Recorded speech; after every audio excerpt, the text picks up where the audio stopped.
Hola amigos, ¿cómo están?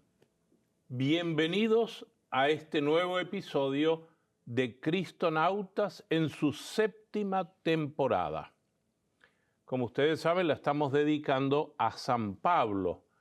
Y en este capítulo vamos a hablar sobre el tema de San Pablo el escritor y cuál fue el contexto de esos escritos. Y como siempre, nos está acompañando nuestro querido amigo, el padre Dempsey Rosales Acosta. Padre Dempsey, muchísimas gracias por estar con nosotros. Gracias, Ricardo, por estar aquí. Es siempre una bendición compartir estos diálogos con usted y con todos nuestros amigos televidentes.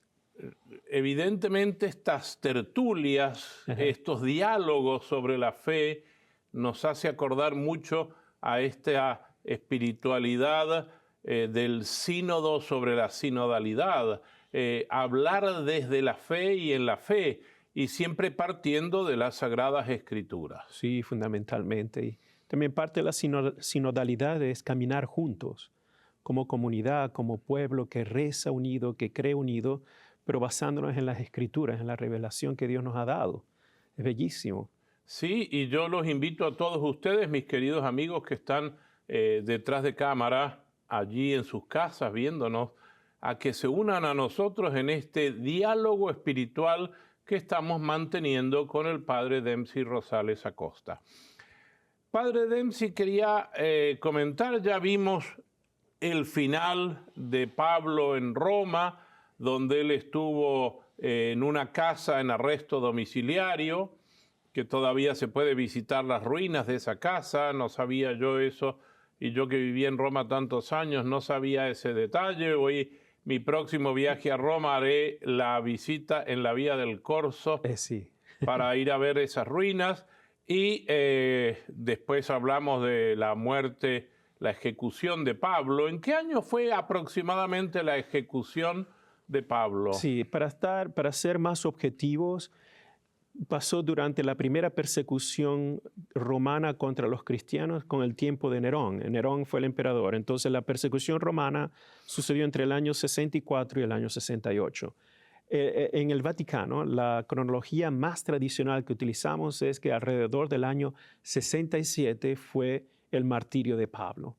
Pablo, por ser ciudadano romano, no podía ser crucificado. Era totalmente inaceptable que un ciudadano romano fuera crucificado.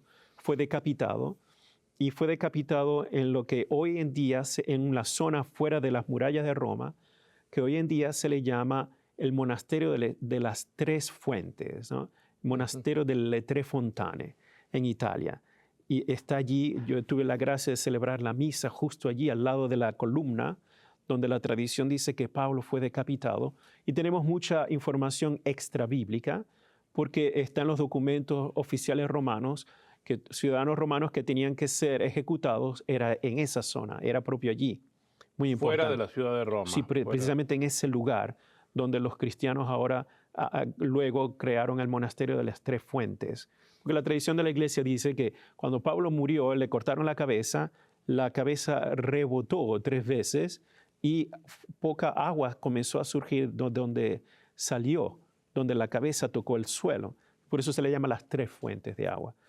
Eso es lo que dice la tradición de la iglesia, ¿cómo se dice? Las historias espirituales, ¿no?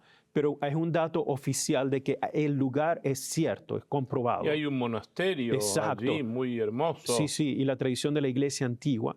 Luego, Eusebio de Cesarea, Clemente de Roma hablan de estos lugares, y luego los cristianos tomaron el cuerpo y se lo llevaron a la necrópolis que está junto a la Vía Ostiense, fuera de los muros de Roma. Todo esto está en la Vía Ostiense. En lugar de la decapitación, luego se camina siguiendo la Vía Ostiense, que hoy en día es un highway donde hay carros, pero en aquel tiempo la Vía Ostiense.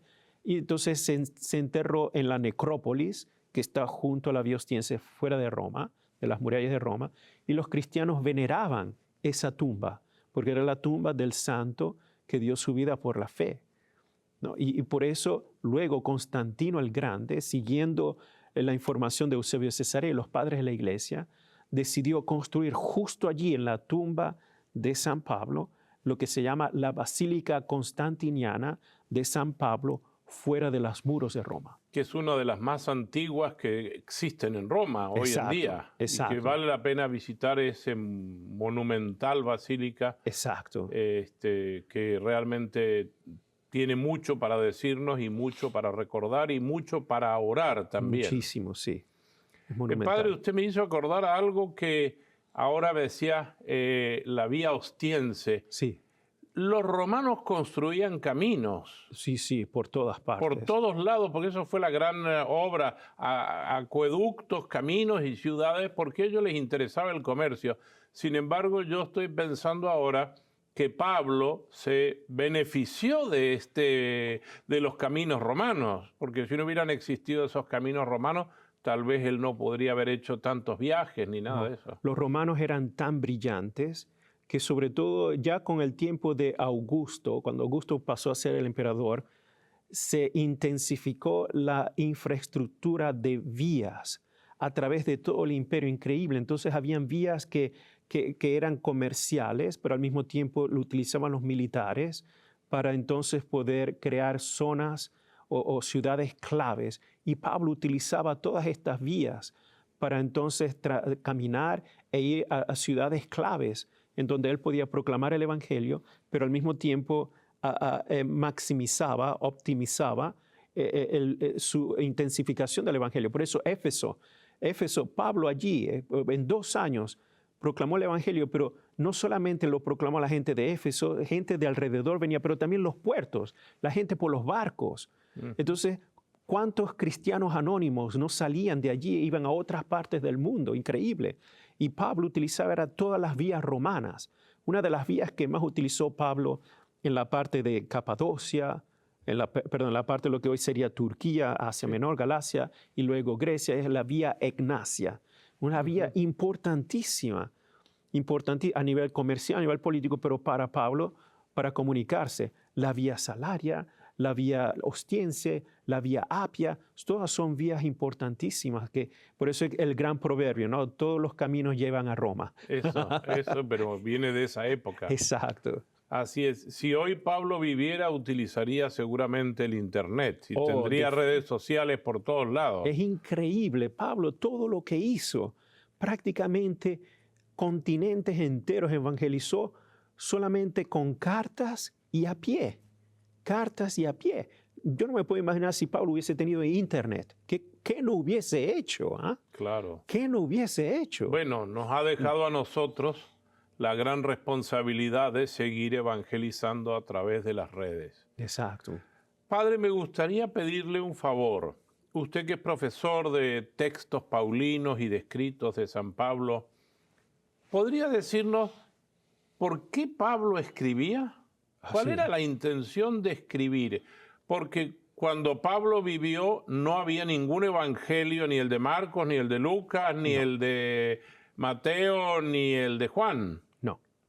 ¿Y cómo él se informó de la vida de Cristo y por qué escribe con tanta seguridad sobre Cristo? Es allí donde entramos en la grande belleza que nosotros en la tradición católica hemos siempre defendido y mantenido, que es la tradición oral. La tradición oral. Siempre con el evento de Jesús, comienza a transmitirse todas sus enseñanzas de manera oral. Sí, quizás hay teorías que con gran probabilidad habían ciertas listas de los dichos de Jesús, o lo guía Jesús, no, una lista, pero era todo de memoria. La cultura semita antigua, no todo el mundo sabía leer y escribir, entonces habían desarrollado la técnica de memorización, transmisión oral que se memorizaba. Esas eran las primeras catequesis, eran primeras fórmulas de fe, pequeños credos que se memorizaban y luego el testimonio ocular de primera mano de aquellos que vivieron con Jesús, eso se transmitía oralmente, fielmente.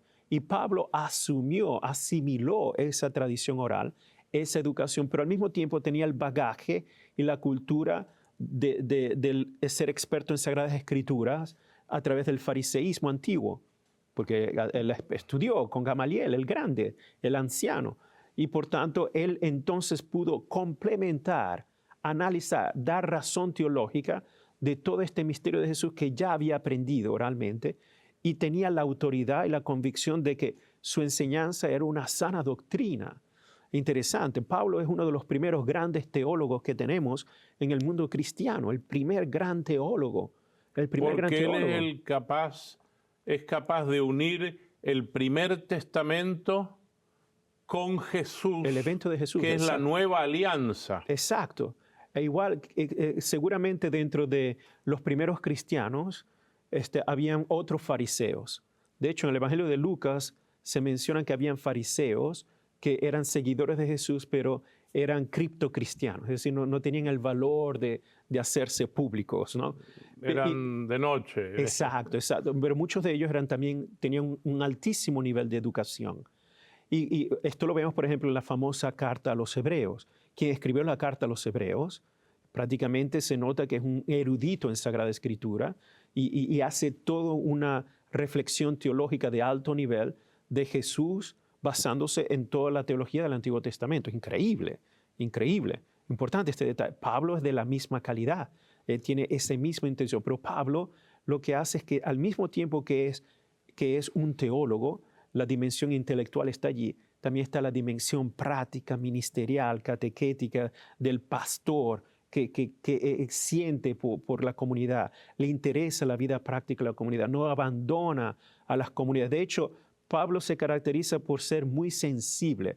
De hecho, yo cuando leo a Pablo, a veces lo imagino a él como si fuera un latino, porque es muy de corazón, lo imagino un latino, un latinoamericano o un italiano y un francés al mismo tiempo combinado, Sí. porque es muy emotivo, es de corazón, ¿no? Pero al mismo tiempo tiene esta capacidad intelectual de hacer estas conexiones teológicas grandiosas y originales. Este razonamiento que hace. Sí. Ahora, yo me doy cuenta, por ejemplo, hoy esa capacidad está perdida, porque Sí. el teléfono nos recuerda todo. Yo no me sé ni siquiera los números de teléfono de mi familia y yo simplemente le digo al teléfono llamar a mi hermano y me lo llama.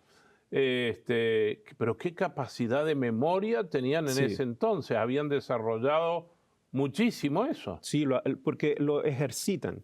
Es una técnica que emprenden desde cuando son niños. Por eso es tan importante narrar, decir la historia, contar la historia. Muy importante. Y también, como Pablo siempre está en movimiento, porque parte de la naturaleza de Pablo es ser misionero, y eso indica nunca quedarse mucho tiempo o estable, fijo en un lugar. Siempre crear una comunidad y moverse hacia otro lugar.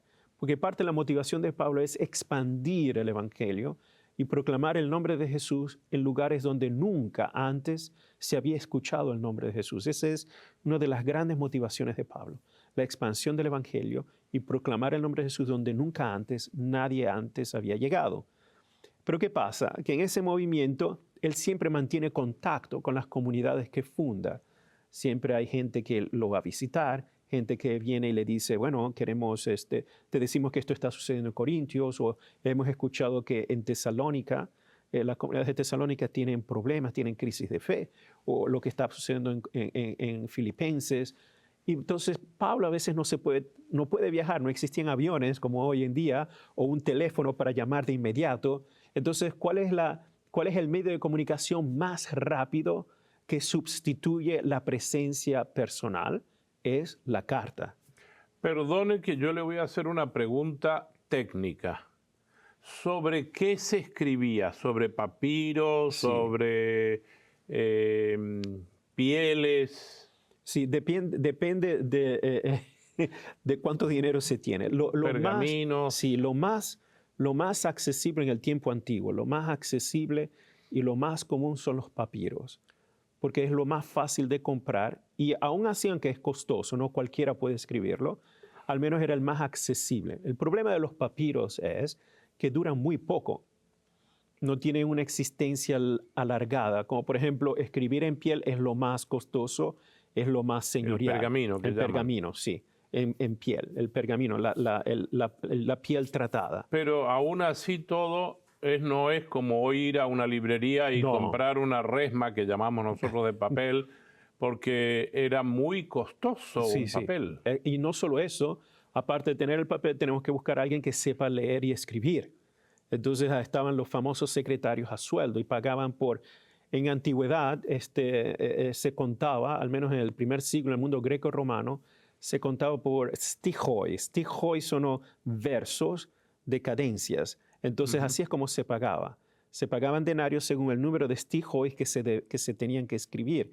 Y así muchos escritores, en griego se les llama daptilos o tagilos, que escribían muy rápido, vivían de eso. De ahí viene la dactilografía. Exacto, vivían de eso. Ajá. Entonces, de hecho, Pablo, muchas de sus cartas, con gran probabilidad eran escritas también por otras personas, secretarios. Por ejemplo, él dictaba. Él dictaba, sí. O quizás él dictaba y al final su signatura o el saludo final lo escribía él con su propia mano.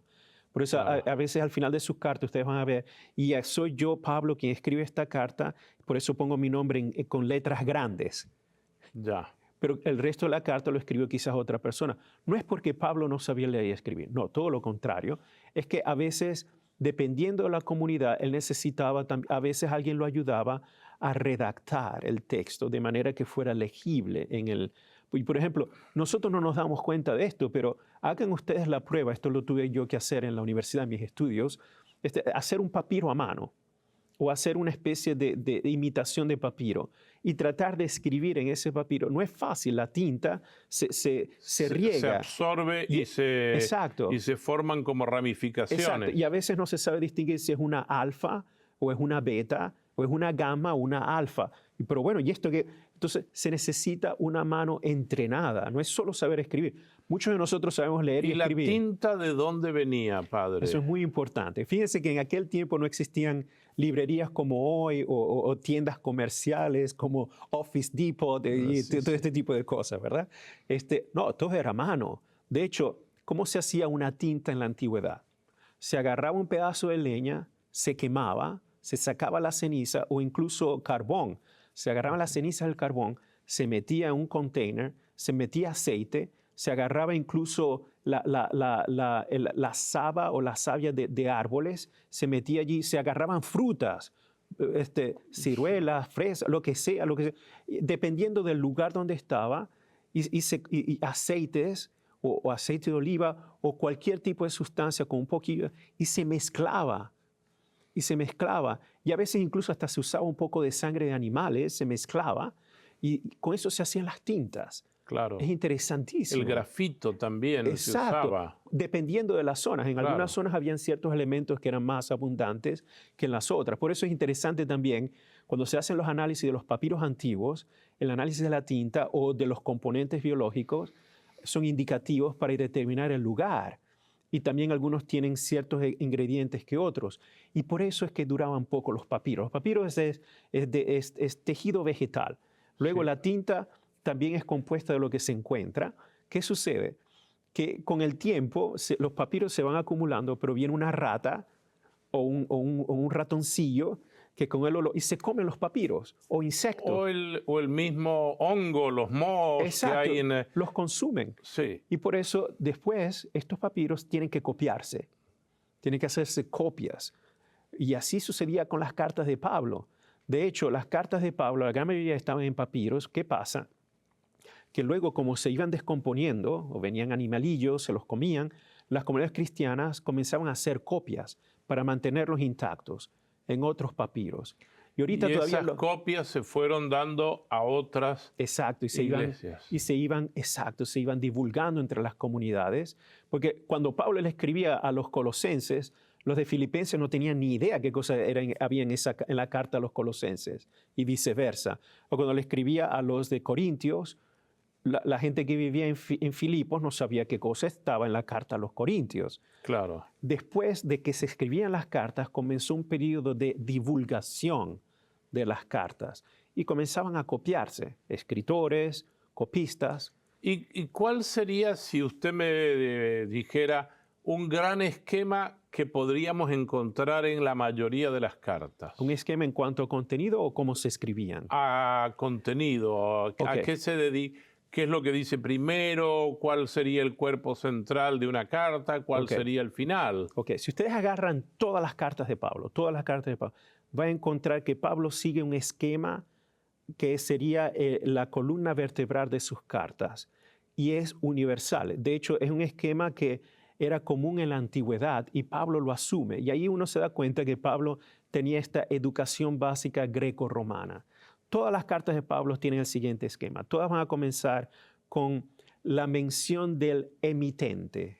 En latín se llama superscriptio, la emisión del emitente. Yo, Pablo, el apóstol de Cristo. Van a ver que siempre en todas las cartas de Pablo aparece primero, Pablo se menciona, cosa que nosotros hoy en día no hacemos. Colocamos el nombre del que escribe la carta al final. Sí. Pablo no, al comienzo, e incluso menciona si está escribiendo la carta junto con otra persona, y con mi hermano Timoteo, y con mi hermano Sóstenes, y depende, ¿no?, de la carta, pero siempre menciona al primero. Eso se llama el emitente, superscriptio. Inmediatamente menciona a quién se le está escribiendo, el receptor de la carta. Le decimos en academia el adscriptio de la carta. ¿Quién es? A la comunidad que vive en Roma, a la comunidad que vive en Corinto, a la comunidad que vive en Efesios, ¿no?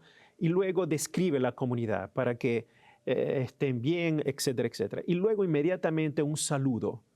Les mande saludos a ustedes que están para que continúen con una pequeña exhortación. Luego, después de eso, da una acción de gracias. Le doy gracias a Dios, Señor nuestro, por vuestra fe, para que se mantengan firmes. Generalmente hay ciertas excepciones, como por ejemplo la carta a los Gálatas. Él no da gracias a Dios allí por los Gálatas. Está muy, muy enojado y por eso no pone la acción de gracias. Pero las otras sí, coloca la acción de gracias. Y después de la acción de gracias, el corazón de la carta. Allí es cuando comienza a decir cuáles son los problemas o a dar soluciones o su opinión sobre lo que está sucediendo en esa comunidad particular, cuáles son las dudas. Y generalmente es cuando allí la parte del corazón, lo que llamo el cuerpo de la carta, es donde da las nociones teológicas, de doctrina, de clarificación de dudas, y generalmente después coloca exhortaciones prácticas, cómo vivir en la comunidad, cómo mantenerse fiel, dando motivación de no caer en desánimo, porque hay estos, dependiendo de la comunidad, cada comunidad tiene sus particularidades, o cada persona, porque cuando le escribe a Timoteo, a Tito, también toma puntos particulares, y luego al final hace exhortaciones finales o saludos finales al final, dando gracias si lo ayudaron, o diciendo, le doy gracias al Señor, mando saludos a los que están en la casa de Chloe, a los que te ayudan, y comienza incluso a mencionar nombres. Y dice, bueno, espero volverlos a ver en mi próxima visita, etcétera, etcétera, o traten a tal como si fuera yo mismo en persona, y luego da una bendición final, una doxología al final. Ese padre, es el esquema general. Gracias por esto. ¿Cuántas cartas más o menos escribe Pablo que tengamos nosotros? Sí, las que tenemos ahorita, que son las canónicas, tenemos 13 cartas, y no estoy contando aquí la carta a los hebreos. La carta a los hebreos es, por muchas décadas en la antigüedad se le decía que era también una carta paulina. Hoy con los escritos, con los estudios bíblicos más actualizados, la gran mayoría de los académicos deciden que no es una carta paulina, con gran probabilidad es de un cristiano, con una gran educación teológica del rabinismo, cristiano convertido, pero es una meditación, es más como un ensayo teológico, con la apariencia de carta, pero no tiene el mismo estilo de las otras cartas de Pablo. Claro. Son las 13 cartas. Son 13 cartas. Sí, es interesante que de esas 13 cartas tenemos cartas que están dirigidas a comunidades, pero tenemos una carta que está dirigida a una región, no a una comunidad, a una región. Y esa es la carta a los Gálatas. La carta a los Gálatas no es una sola comunidad, es como un network, una red de muchas comunidades que están en una región. En la región de Galacia. Sí, por ejemplo, como decir, Houston está en Texas, pero le voy a escribir una carta a Texas, claro, a la región de Texas, no sé, una provincia en Argentina, ¿cómo sería? Sí, Córdoba, por ejemplo. Entonces escribir la carta a Córdoba, a los cordobenses, pero hay muchas ciudades dentro de Córdoba. Claro. Entonces, ese es el fenómeno con los Gálatas. Es una provincia romana, pero hay muchas ciudades dentro de la región de Galacia, de los Gálatas. Padre, yo quisiera, como decimos siempre, nuestro amigo Cronos nos está marcando el tiempo, sí, que pensemos si podemos hacer una oración viendo esta dedicación que Pablo tiene a escribirle a las comunidades que él ha fundado y a darles ánimo y entusiasmo para ver si nosotros también tomamos esa actitud de Pablo de poder ser testigos y amigos y seguidores de nuestros, aquellos que les hemos enseñado la fe. Claro que sí. En el nombre del Padre, y del Hijo y del Espíritu Santo. Amén. Te damos gracias, Señor Dios del universo, por este día, por este momento. Danos tú la fuerza que necesitamos para seguir imitando a Pablo, sobre todo en su amor y su dedicación a la iglesia, en su amor y dedicación a sus discípulos, pero también a las comunidades cristianas que él fundaba y con las cuales tenía una relación paternal, una relación de amor. De la misma manera, ayúdanos a nosotros a seguir siendo cultivadores de tu amor en cualquier lugar en donde estemos y ser instrumentos y signos de tu acción en la vida de los otros que entran en contacto con nosotros. Te lo pedimos, oh Padre, por Jesucristo nuestro Señor. Amén. Y la bendición de Dios omnipotente, Padre, Hijo y Espíritu Santo, descienda sobre ustedes y con ustedes permanezca siempre. Padre Dempsey, muchísimas gracias por todo esto que hemos aprendido hoy, que ha sido un gran bagaje histórico, cultural y espiritual. Y a ustedes, mis queridos amigos, los vemos en el próximo episodio de Cristonautas en la 7ª temporada. Que Dios los bendiga.